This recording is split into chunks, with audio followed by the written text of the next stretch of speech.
All right, today we're going to tackle the world of currency exchange rates. Have you ever wondered why your money's value seems to totally change the second you cross a border? Well, we're going to find out. So let's kick things off with a question that you've probably asked yourself, right? Especially if you've ever planned a trip overseas or, bought something online from another country. It's weird. Even with the exact same budget, what your money can actually buy can feel completely different just 1 year to the next. Well, the answer to that puzzle, it all comes down to this really powerful economic force. It's called the exchange rate, and it's this invisible hand that's quietly messing with your vacation plans, the price of your phone, and yeah, even the cost of your morning coffee. Okay, so what exactly are exchange rates? Let's get into how they move. Up, down, and sideways. At its heart, it's actually pretty simple. Just think of it like a price tag, but for another country's money. So if you're in the US and you want to buy a euro, the exchange rate is what tells you exactly how many of your dollars that 1 euro is going to cost you. Okay, definitions are one thing, right? But seeing it with some actual numbers, that's when it really starts to click.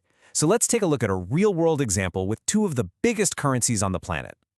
So, back at the end of 2014, if you wanted to get your hands on 1 euro, it would have set you back $1.21. Pretty straightforward, right? But then check this out. Just one single year later, that very same euro, it only cost you about $1.09. All of a sudden, it got a whole lot cheaper for Americans to buy stuff from Europe. So we can see the price of the euro went down, at least in dollar terms. But what does that actually tell us about the dollar? What happened to it? What's the right way to talk about that change? Well, what happened is the dollar appreciated. That's the official term. It just means it got stronger. Each one of your dollars could suddenly buy more euros than it could before. And on the flip side, the euro depreciated against the dollar. And that's the key takeaway here. It's always a two-way street. When one currency strengthens, the other, by definition, has to get weaker.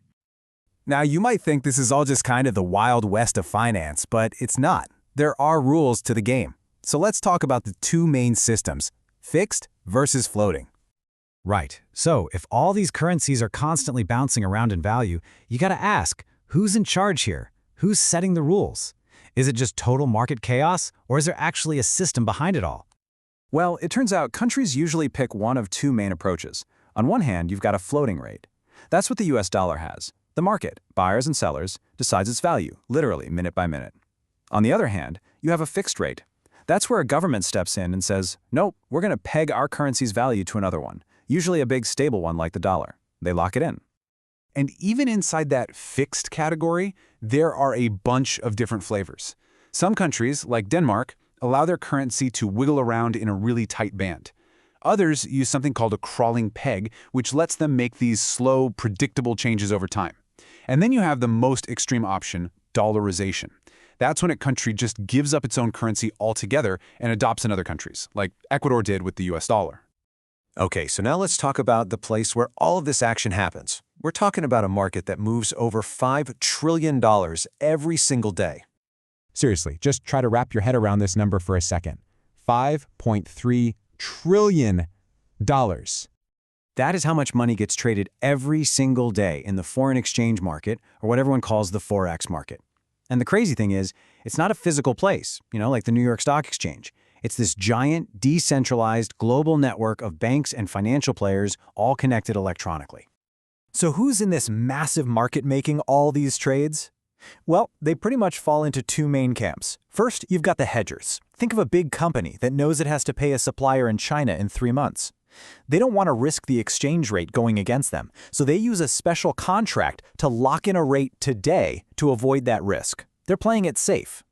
Then you've got the speculators. These are the folks who are actively taking on risk. They're basically betting that a currency is going to go up or down, and if they're right, they make a profit. Okay, with trillions of dollars zipping around the globe 24/7, what keeps this whole system from just spinning into chaos? Well, the answer is a fascinating concept called arbitrage, which is basically a hunt for free money. So, arbitrage, what is it? At its core, it's just thousands of traders with powerful computers all around the world, constantly scanning for tiny, tiny price differences between markets. When they spot one, they jump on it to make a guaranteed, basically risk-free profit. And here's the beautiful part. This constant, relentless hunt for what looks like free money is the very thing that keeps the entire system in balance. It's like the market's immune system. It ensures that a dollar is worth the same in New York as it is in London, as it is in Tokyo. Because the second a tiny price difference appears, these arbitrageurs pounce on it. And in doing so, they instantly wipe that difference out, bringing everything back into perfect alignment. So here's a quick example of how this riskless idea works.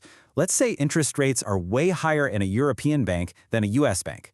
A trader might think, hey, I'll convert my dollars to euros, earn that higher interest, and make a killing. But what if the euro's value drops while their money's over there? They'd lose money.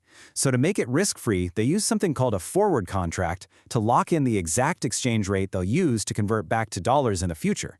And because of arbitrage, the math always works out so that the final profit is the same as if they'd just kept their money in the US bank. There's no free lunch.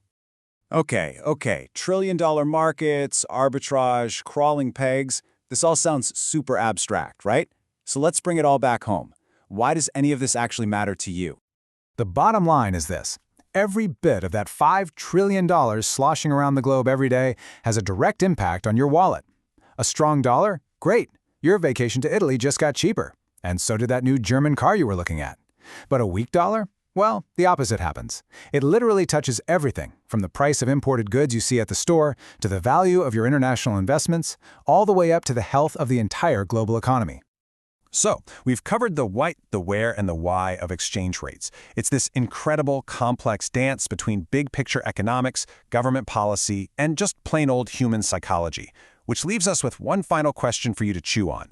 Now that you know the rules of the game and you see everything that's happening out there in the world, where do you think the dollar is heading next?